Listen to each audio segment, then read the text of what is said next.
How much does it cost to get a shout out from these celebrities? And this is a 60-second personalized video. Brian Bumgarner from The Office? I don't know. I feel like he'd give me a cameo for like $500 or so. He's got a cult following, so he'd probably charge that. Oh wow, $195. I feel like he can charge more. Kevin O'Leary? Why is he doing shout outs? Isn't he already ultra rich? Like, what's the purpose of this? Maybe like 1,000 or something? 1,500? Okay, yeah, that makes sense. AJ and Big Justice? What would I pay? Probably like $50 or something for a personalized message, right?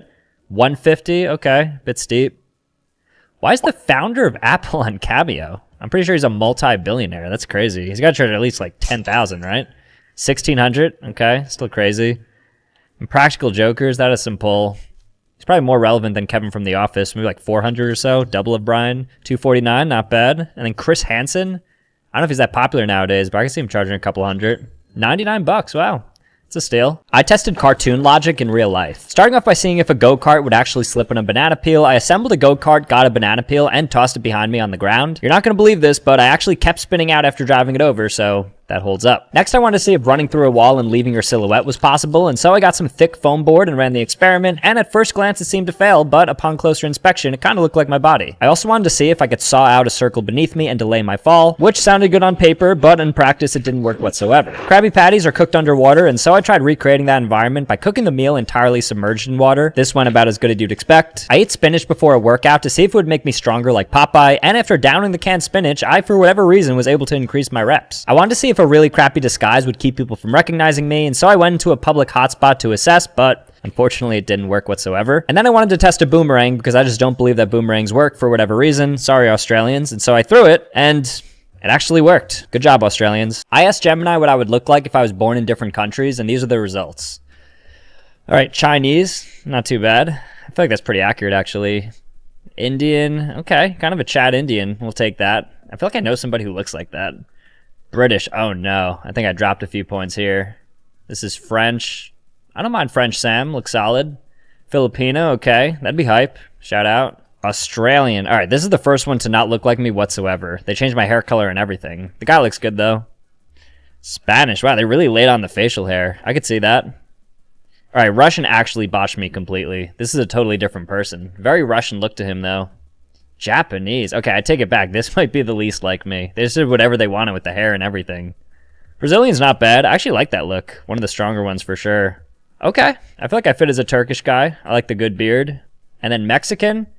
All right. I mean, I'm not sure what I was expecting, but that works. These are everyday things that were invented by companies. So Santa being overweight and donning a red and white suit was invented by Coca-Cola in the 1930s to look wholesome for their ads. Prior to that, he was thin and wore green, blue, or even brown. The importance of breakfast was pushed by General Foods and Beech-Nut so that they can sell their cereal more. Somebody even paid 5,000 doctors to sign a statement saying that a heavy breakfast with bacon and eggs is better than a light one so they can sell more pork products. The diamond company De Beers is responsible for diamond engagement rings, as in the 1940s they came up with a marketing campaign slogan, "A diamond is forever." They ultimately linked the size and cut of a diamond to a man's success and love for his girl. Previously, proposals didn't include this. Women used to not regularly shave their armpits or legs until Gillette ran ads in 1915 saying that hair in those locations was unfeminine. Similarly, women used to not double wash their hair until Procter & Gamble added the word repeat on the bottle so they could double their sales. And finally, the concept of a 40-hour work week was started by Ford in the 1920s so that people had more free time and thus needed to buy more cars to get around, as previously people were working 60 hours across 6 days. Pretty cool, right? These are the craziest celebrity contracts. So Tom Cruise has a no toys rule in all of his contracts that bans his likeness from being used for any merchandise, particularly action figures. So there's no official Top Gun or Mission Impossible toys out there that have him on it. Shirley Temple's contracts didn't allow her to age, and it's thought that studios would actively try to stunt her growth and hide any maturing features to keep her looking like a little girl for as long as possible. Adriana Caselotti, the original voice of Snow White in 1937, had an airtight contract with Disney that blacklisted her from appearing in any other films or even singing on the radio so that her voice would only ever be Snow White. James Gandolfini was reportedly paid $3 million from HBO to not take a role in The Office in order to preserve his legacy as Tony Soprano. Van Halen had contracts with their venues demanding bowls of M&Ms with all the brown ones removed, not because they cared about the candy, but because if they missed the M&M rule, then the band knew that they probably likely messed up some of the safety rigging systems that were buried nearby in the contract. And finally, Uma Thurman's contracts allegedly stipulated that she must have the biggest dressing room, and if not, she had to be upgraded immediately. That's crazy. This is what beauty looked like over the last 1,000 years. So up until about the year 500, beauty was tied to symmetry in line with Greek ideals, and then it transitioned shortly afterwards to having young baby-like features. In the year 1000, beauty was tied to porcelain, pale skin, which signaled you didn't work outside, alongside a big forehead, leading to women picking their hairlines to get that oval look. Into the 1500s, and weight gain was a beauty indicator for women and men as it signaled affordability to eat. In the 1800s, tiny waists as little as 18 inches would be in, which actually injured a lot of women due to organ suppression. Similarly, looking sickly was thought to be refined, and so pale with dark circles was in. In the early 1900s, bob haircuts and dark eyes and makeup were in, as it mimicked the stars of the silent film era, unlike into the 1950s, and the hourglass look emerged with beauty standards tied to people like Marilyn Monroe. Contrarily though, the next 50 years afterwards, it started to get thinner and thinner to define beauty. But then in the late 2000s and 2010s, curves emerged again with Instagram and figures like Kim Kardashian influencing culture, which now leads us to the 2020s, and there's less certainty around what ideal beauty looks like, so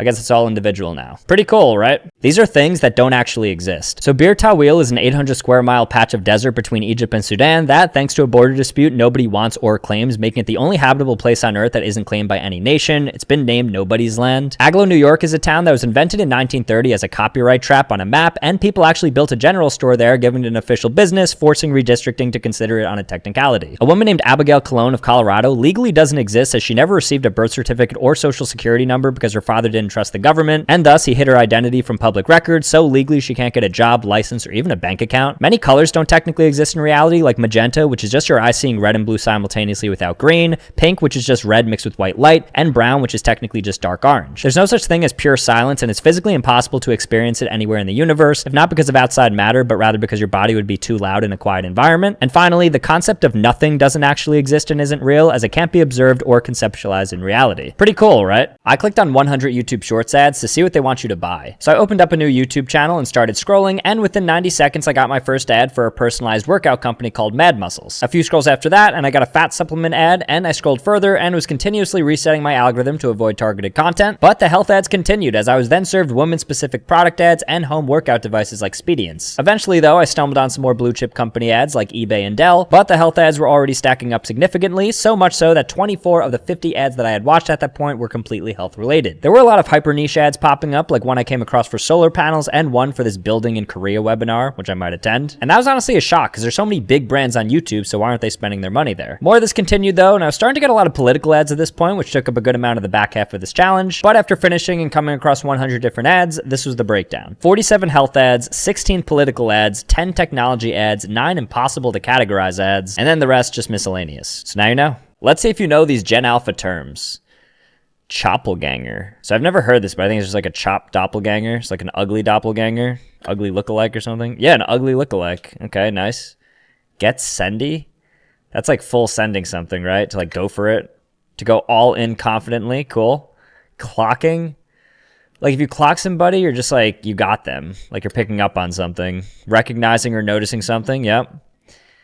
Negative ors, just like no swag. Like your beat basically, right? Bad vibes, okay. 6-7's meaningless. I don't even know. Yeah, literally, no definition. Looks maxing is just optimizing your looks. Optimizing appearance, okay, basically perfect. Mog, that's just like being better than somebody, right? You're just like more attractive and stuff. To outclass somebody in looks or presence, okay, perfect. And then lore. Lore's a real word. This is like background, right? Bam.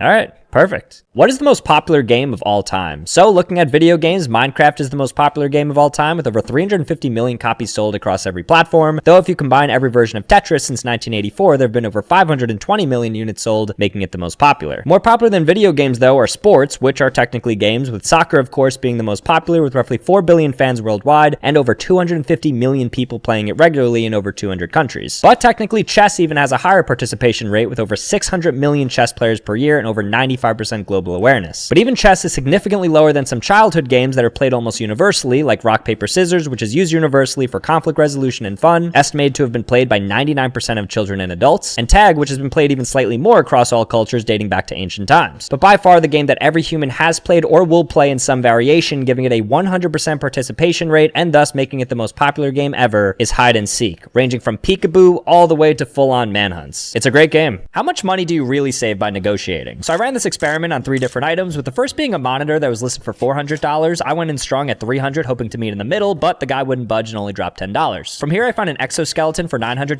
but I was struggling with how to properly start this negotiation, and so I booted up Grammarly, my AI writing partner, since it helps professionals like me with all their writing needs from draft to done. I leveraged its AI chat to help come up with a strong opener for my message, since I want the seller to come down to around 600, and it worked because I got down to 750 right off the bat. And the guy seemed chill, so I decided to use the humanizer feature to level with him a bit more, and I chose the everyday voice tone, which helped me craft a warmer response. He ended up lowering the price to $700. And then I ended things with a $50 water bottle, and this person seemed a bit more eccentric, and so I leveraged the paraphraser to provide a more creative reach out, which helped the message fit the tone of the conversation. I even got a response within minutes that said okay, saving me $20, meaning that I saved a total of $230 from negotiating. So thanks to Grammarly for not only saving me time, but also some money. And to level up your productivity, download Grammarly today, use the link or scan this QR code right here to get 20% off Pro. These are the hardest scenes to watch, so I don't recommend watching any of these. So the D-Day landing scene in Saving Private Ryan carried a realism to it that had veterans claiming it triggered their PTSD because of how realistic it was, and at least a handful of people went to a frenzy after watching it. There's a tough to watch scene in SpongeBob dubbed the toenail scene, in which SpongeBob drops a sofa on Squidward's foot and accidentally rips Squidward's toenail off, that is considered unwatchable by many people. On the emotional side, the police station confession scene in Manchester by the Sea and the ending of Schindler's List ranks highly for difficult scenes to sit through without feeling uncomfortable. The episode Scott's Tots in season 6 of The Office is considered tough to watch for many because of secondhand embarrassment when Michael Scott has to face kids after failing to have the money to pay for their education. Many people actually skip the episode entirely. The scene in 127 Hours where Aaron Ralston has to cut through his arm to free himself from the boulder is often cited as one of the hardest because it's based on a true story. But finally, the movie Irreversible features 2 scenes, one involving a fire extinguisher and another one involving a 9-minute encounter in an alley, that are considered the 2 hardest scenes to watch in movie history. So don't watch any of these. Here are places where it's illegal to die. So Disney has a legendary internal policy that doesn't allow anybody to officially die at Disney World or Disneyland. They must continue CPR and resuscitation efforts until medics arrive and technically be declared dead once they're off Disney properties. In Longyearbyen, Norway, you're not allowed to die or be buried there because of the ground's permafrost, which doesn't allow bodies to decompose, thus keeping them preserved, which perpetuates disease risk. If you're seriously ill, they'll fly you to mainland Norway because burials are banned. In Utsukushima, Japan, death is considered a form of spiritual impurity in Shinto tradition, so since 1968, no births or deaths are allowed there. There's no hospitals or cemeteries, and if you're sick, you'll also have to leave for the mainland. In 2008, Sarporing's France banned citizens from dying because the cemeteries were getting full and burial plots couldn't be guaranteed. This is the same story for Biritiba Miram in Brazil. And finally, Celia, Italy has a law in the books since 2015, making it forbidden to get ill because of a depopulation crisis since it only has 500 residents, and if you skip your annual health checkup, you actually get fined €10. Pretty cool, right? This is what the minimum wage is around the world. So in the United States, it's $7.25, though in many states like California, New York, and Washington, you'll typically see north of $15, with Seattle specifically placing it at $19, which puts it at the top of the developed world. Notably, for service workers who rely on tips, though, the minimum is $2.13 per hour, which hasn't been changed since 1991. Outside of the USA is $7.25. Australia is double of that at $16, with Luxembourg, Netherlands, Germany, Ireland, and New Zealand right behind it. The United Kingdom is at $11.50, and Canada is at $11. China is around $3, Brazil is $2.50, Mexico is $1.50 per hour, and India is around 50 cents. Lower than this, though, is Nigeria at about 30 cents per hour, and some countries like Ethiopia have no national minimum wage. And while that's low, certain African countries like the Central African Republic and South Sudan clock in average hourly wages of about 25 cents per hour, and Burundi, which has an average wage of about 13 cents per hour. But by far the lowest in the world is actually Venezuela, which, because of its hyperinflation, has seen average wages turn out to be approximately 2 cents per hour. That's crazy. I took the world's rarest first-class flight. So I booked a first-class ticket from Taiwan to Japan with a newer airline called Starlux that operates a fairly limited amount of routes, yet apparently the most insane white-glove experience you can get on an airplane. They start by picking you up directly from your hotel and then drive you directly to a private VIP terminal for Starlux passengers where you bypass security and immigration in just 30 seconds, then get served 5-star breakfast while you await boarding in this luxury lounge area complete with a Johnny Walker war room and private spas. When boarding, they take you on a cart directly to your gate in the main terminal and directly onto the flight, and on board there's only 4 first-class seats on the plane, so the cabins are insanely spacious with entire mini fridges, ample storage, comfy seats that go zero gravity mode through NASA technology, hand-stitched blankets, headphones, and all the top amenities. Every first-class passenger even gets their own private bathroom and closet, and there's even constant attention given to you ranging from food and drinks like champagne and snacks, all the way to a Michelin star 5-course meal. They even gave me a second first-class cabin seat to use as a bed since it wasn't occupied, and they made the entire bed for me and gifted me some goodies as part of a Peanuts promotion they were having. So absolutely insane and the best airplane seat I've ever had by far. These are humans who completely transform themselves. So Anthony Lafredo was a French man who spent years transforming himself into a black alien. He tattooed his entire body, including his eyeballs, split his tongue, and surgically removed his nose, ears, and 2 fingers to create this claw-like hand. Another man named Ted Richards was obsessed with his parrots, so he decided to split his tongue and surgically remove his ears so his head looked more like a bird's, while a man named Dennis Avnar modified his face with splitting and implants to try and resemble a tiger. On the race side, Rachel Dolezal was a white woman who decided to change her race to black, and she even led a chapter of the NAACP. Another man named Ollie London underwent 32 extensive surgeries to look like a BTS member and change his race to Korean. A Nebraska man named Tyler Gold legally changed his name to Tyrannosaurus Rex because he thought it was cooler. And a UK man changed his legal name to Emperor Spider-Man, Wolverine, Optimus Prime, Goku, Sonic, Superman, Batman because he thought that was cooler. And finally, a man named Emil Rattleband put in a request to change his legal age from 69 to 45 because he felt younger and argued that you could change everything but your age, but unfortunately was denied. I tested 1-star gas stations, starting with this BP with a review online stating the gas was tempered with, and upon arriving, I'm pretty sure some random guy who doesn't work there pumped the gas, and then proceeded to lean into the car and ask questions about the price of my camera. And while nothing ended up happening, I certainly understand the 1-star reviews. From here, I hit another 1-star BP with bulletproof glass in the attendant window because of high crime, and there was a cop presence here and definitely a lot of protections in place to get it snack from the inside, so I understand the 1-star here. From here, I hit a Wawa that's also known for high levels of crimes, and lo and behold, while I was there, somebody was literally getting the cops called on them as soon as I arrived, so those 1-star reviews were certainly accurate there as well. From here, I hit a 7-Eleven with hundreds of accusations of extreme racial profiling, which I, as a Southern European, was curious to see what this entailed, but it was fine there, and I think it was ultimately a review bomb from competition, but I did try their pizza, and it was absolutely disgusting. And then I ended things with a 1-star Delta station where people claimed it to be the worst gas station of all time, and not only was it closed when I arrived, despite it saying that it was open, but there was no gas, graffiti everywhere, and really weird vibes, so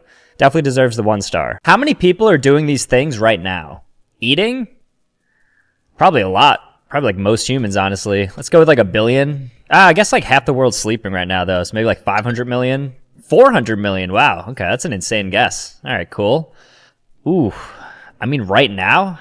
Well, I doubt anybody watching this is doing that right now. That'd be kind of crazy. Probably like 10 million people or something. It's our most common activity as humans, right? 500,000, okay. That's actually lower than expected. Using the bathroom? Well, people spend a long time in the toilet. I bet there's people watching this on the toilet right now. Hello. Maybe like 100 million? 60 million? Okay, that's a pretty good guess again, too. Sleeping's probably a third of the world or so. Let's go like 3 billion people maybe. 2.7 billion, close. Okay, we'll take it. And then watching YouTube, like right now, I mean, probably something crazy. There's like 2.3 billion monthly average users, maybe like 10% of that, 230 million. 100 million. All right.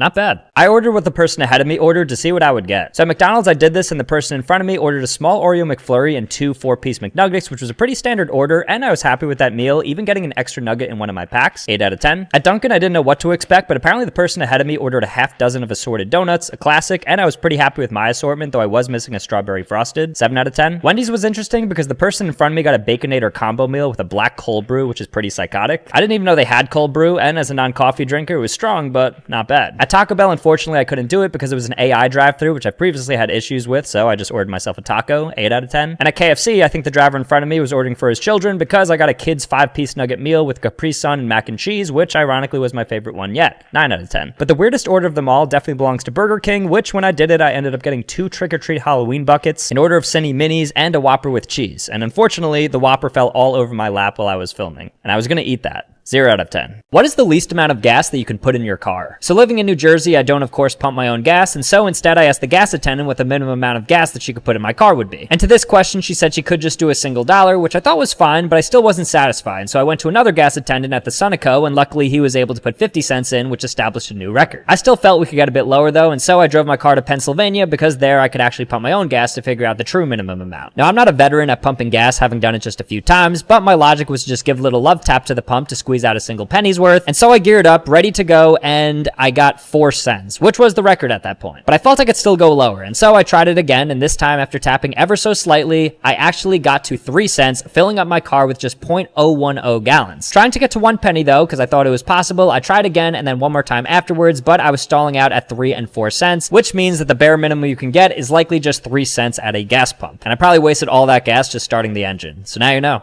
What is the most expensive item at a gas station? So I went to my local Quick Check to figure this out and started off in the chips and candy section, and this is where I found a bag of Kit Kats unwrapped for $7.39, which held the top spot as I walked through the store, until I got to the freezer section where I was greeted with 2 for $9 Hot Pockets though, I didn't want to count that. But shortly afterwards, I moved to the ice cream side of the freezer where I found an $8.09 Ben & Jerry's ice cream, establishing this as our new high. From here, I went to the medicine area as I figured I could find some Advil or something for expensive, and it was here where I stumbled on Tylenol for $14.29, which I thought for sure would be number one. But boy was I wrong, because then I stumbled on the pet food, specifically the Iams cat food that was the same exact price as Advil, and then immediately below it, I found a red gasoline container for nearly $20, and I figured we had a winner. Right next to it though, to my surprise, ended up being the most expensive item in the gas station, and that was this blue Def diesel exhaust fluid that was $29.59. Though technically when leaving, I did stumble across a $30 lottery ticket you could buy, and technically a $200 Visa gift card if you wanted to purchase that. So now you know. What is the spiciest fast food item? Starting off with Dunkin's pumpkin spice latte, which has the word spice in it, but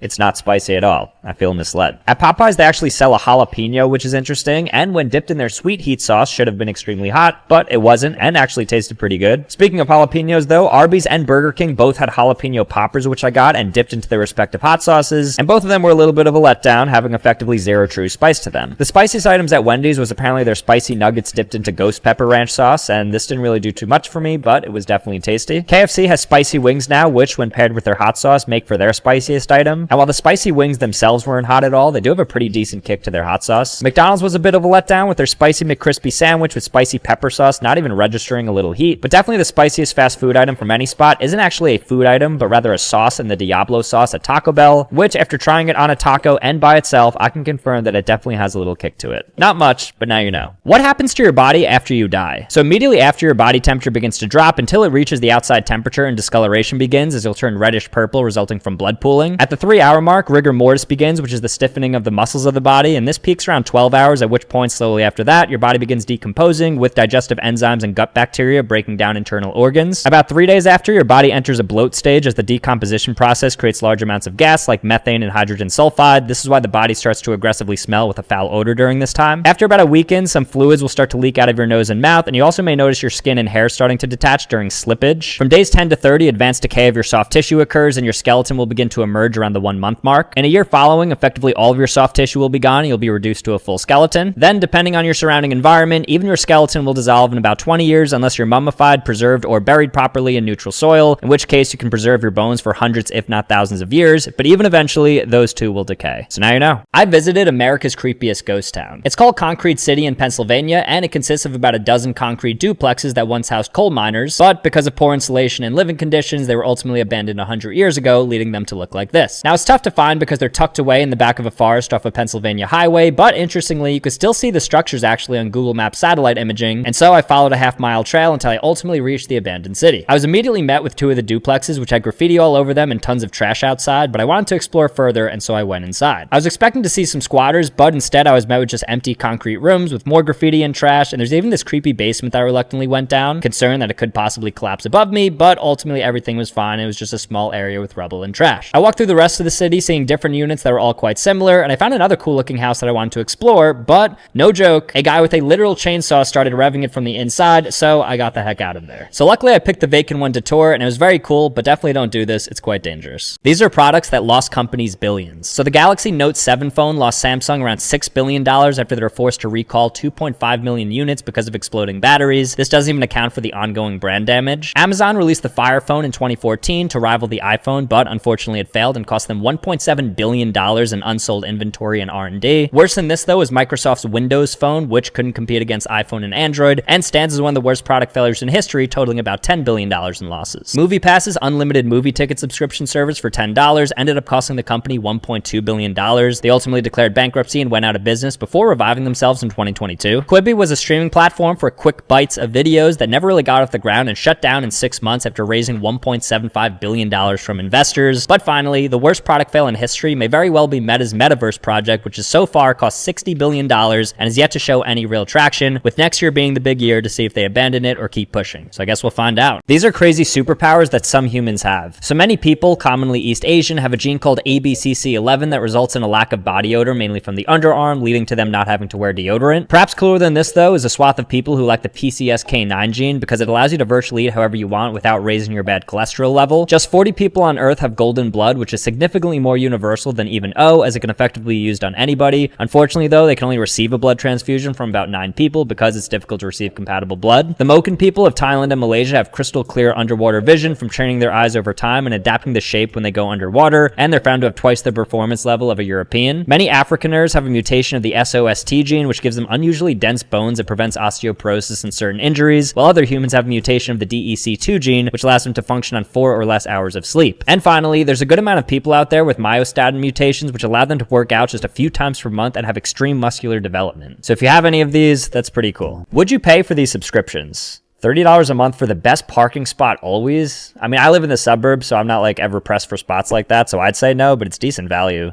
$200 a month for unlimited Starbucks drinks? Oh, wait, let me do some math. 4 times 30. No, I spend like 120 if I had it every single day, so I'd lose like $80 a month doing that. 20 a month for skipping lines? No, I don't think so. I can't remember the last time I was like annoyed waiting in a line. Unless this extends to traffic, then it's a no-brainer. 100 a month to remove all ads in your life?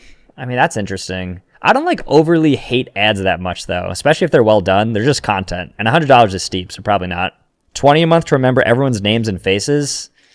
I think if it was remember like details that people tell me, then yes, but I don't think I need like names and faces that much. $10 a month to always have your phone charged? No, I don't think my phone ever dies. I'm pretty good with charging it, I'd say. And then $500 a month for unlimited furniture.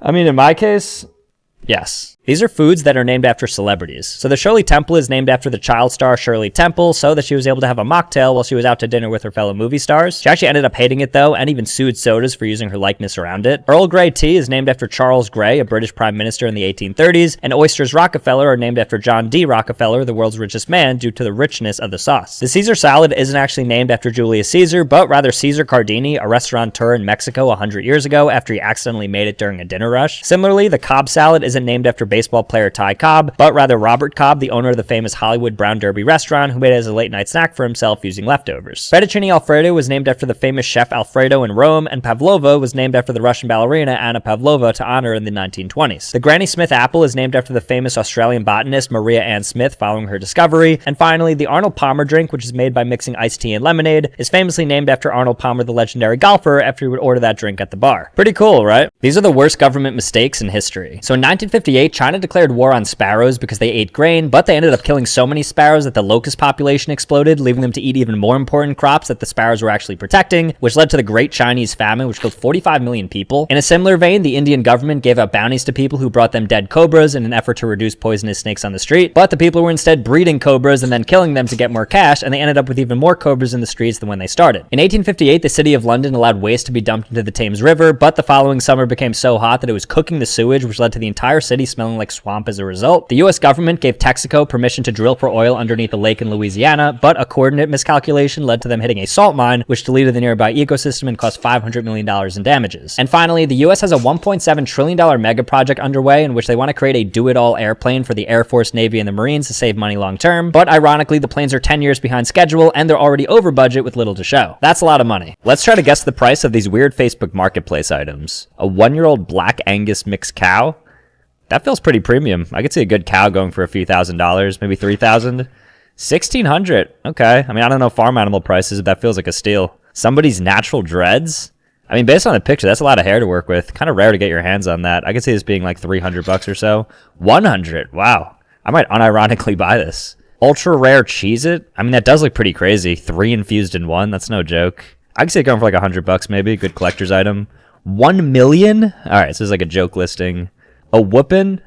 This is like a Hitman, basically. Hopefully not too expensive, though. Pretty weak-looking fist, to be honest. I'd say like a bootleg Hitman would be like $1,000. Free? Wow, okay. That's great value. And Gavin? I didn't know you could buy people on Facebook Marketplace. I think they ran the numbers, though, and a human is like a few $1 million, maybe like 2.5. No, $32. You're worth more than that, Gavin. কি হইছে বলতো? আর বলিস না। তোরে যে booking দিছে, সে তখন আমার পিছনে লাগছে। দিশান? ও দরজা লাগিয়ে দিতে। আমার দরজা লাগিয়ে দিতে। কই যায়? কই যাস? আমরা তো বিয়েই দিয়ে দিবে বাসা থেকে। মাম্মা লাভ স্টোরি তো শুরু করে দিলা। ভালো ভালো ভালো। মালটারে কি পড়ানো যায়? তুই একটা কাম কর, আজকে থেকে আমি তোমার, তুমি আমার, ব্যাস ডিসিশন ফাইনাল, বুকিং দিয়ে রাখলাম, ঠিক আছে? কি খবর তোমাদের? কেমন আছো তোমরা সবাই? ভালো তো না? তুমি জানো তোমায় কালকে একটা কতবার কল দিচ্ছি? হ্যালো, আসসালামু আলাইকুম। ওয়ালাইকুম আসসালাম। কি রে হৃদয় তুহিন মানা করতেছি। কিছু না কিছু ভাবি, আপনি জানেন আমি একবার অসুস্থ হয়ে গেছিলাম, ও আমাকে রক্ত দেয়নি, আর আজকে আপনাকে রক্ত দিয়ে চিঠি লিখছে।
কালকে সারা রাত তোমার আমি কল দিচ্ছি। সারা রাত? তাহলে আপনি শুনুন আপনার ভালোবাসার মানুষের অতীত বর্তমান। পাগল কোন একদম ঠিক হয়নি, ওনার ব্যথা লাগে নাই। ব্যথা তো পেয়েছে তুহিন। তুহিনের ব্যথা লাগছে মানে? বন্ধু তুই চিন্তা করিস না রে, ভাবির মন ঠিকই গলে যাবে। ভাবির মন তো ঘুরবে কিন্তু আরে না না না সম্ভব না। গাড়ি ঘোড়া তো হঠাৎ আমার বাসার নিচে কোনো জরুরি দরকার? তুমি কি আজকে কোচিং এ যাও নাই? সুন্দর মতো যাবি, ভাবির নামটা জিজ্ঞাসি। আর শোন, ভালো মতো কথা কবে, ভাবি লাগে। খালি ফাপড় আর চাপাবাজি, এই বাদে আর কিছু পাচ্ছস? বুকিং মানে বুকিং, তুমি আমার আমি তোমার, বুকিং দিয়ে দিছি ফাইনাল। আমাকে বুকিং দিছে মানে আমাকে কে বুকিং দিছে দোস্ত? তোর যে আশিক আছে না, এখন তো ও আমার পিছনে লাগছে। আমার তো অনেক ভয় লাগতেছে দোস্ত। এই যে আস্তে আস্তে সব মানুষ জানবে, তারপর আমার ফ্যামিলিকেও জানাই দিবে, আর আমার and best of luck for doctorship. আমি দোয়া করি তুমি যেন একজন ভালো ডক্টর হও। আমার কাছে জিনের বাচ্চার নাম্বার আছে। জিনের বাচ্চা করতে চাস নাকি ইটিস পিটিস করতে চাস? বদতমিজ। হ্যালো বন্ধু, আমার রোদে দিছস? এই তো দিছি তো। ঠিক মতো রোদে দিছস? কি শুনতে চান? আমি আপনাকে ভালোবাসি।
ফোন দিয়ে যেতেছি, ফোনই ধরো না, তোমার ফোন ধরার কোনো নামই নাই।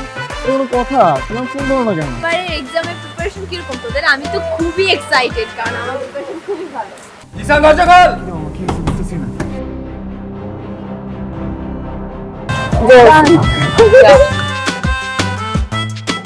সুন্দর মতো যাবি, ভাবির নামটা জিজ্ঞাবি। আর শোন, ভালো মতো কথা কবে, ভাবি লাগে। খালি ফাপড় আর চাপাবাজি, ফাপড় আর চাপাবাজি, এই বাদে আর কিছু পাচ্ছস? বুকিং মানে বুকিং, তুমি আমার আমি তোমার, বুকিং দিয়ে দিছি ফাইনাল। আমাকে বুকিং দিছে মানে আমাকে কে বুকিং দিছে দোস্ত? তোর যে আশিক আছে না, এখন তো ও আমার পিছনে লাগছে। এই এই দুলাভাই সামনে থাকলে যে সালাম দিতে হয়, আপনি শিখাই নাই তোরা? কেমন আছো তুমি? ভালো। আমাকে জিজ্ঞেস করবো না? রক্তটা দিবি তুই। আমি কেন রক্ত দেবো? প্রেম খরচ তুই, রক্ত। আমার বন্ধু জিসান আপনাকে অনেক ভালোবাসে ভাবি, আপনার ওর রক্ত যাওয়াটা বিধা হতে দিবেন না ভাবি। These are movie scenes that were entirely improvised. So in The Dark Knight, the scene where Joker is walking away from the hospital while it explodes behind him is entirely improvised thanks to a pyrotechnic glitch that delayed the explosion, meaning that Heath Ledger was genuinely surprised and played it off naturally. In Django Unchained, Leonardo DiCaprio accidentally smashed a glass in this scene and started bleeding, but he stayed in character and smeared the blood on Kerry Washington, making it one of the most memorable scenes in the movie. In Indiana Jones, Raiders of the Lost Ark, this scene was supposed to depict a scripted sword fight, but unfortunately Harrison Ford got food poisoning and couldn't perform, so they instead just had him shoot him as a gag and kept it in. In Midnight Cowboy, Dustin Hoffman was actually almost hit by a taxi that drove onto set, but he instead stuck with it and delivered his iconic "I'm walking here" line. In Lord of the Rings, The Two Towers, Viggo Mortensen kicks a helmet in frustration and ends up breaking 2 toes, and instead of stopping the scene, channels the pain to let out a scream of grief, which ended up being a key part of the movie. And finally, in Blade Runner, Roy Batty wanted to make his death more poetic, so he decided to take a white dove and release it right after his death, which ended up being one of the best shots in film history. Pretty cool, right?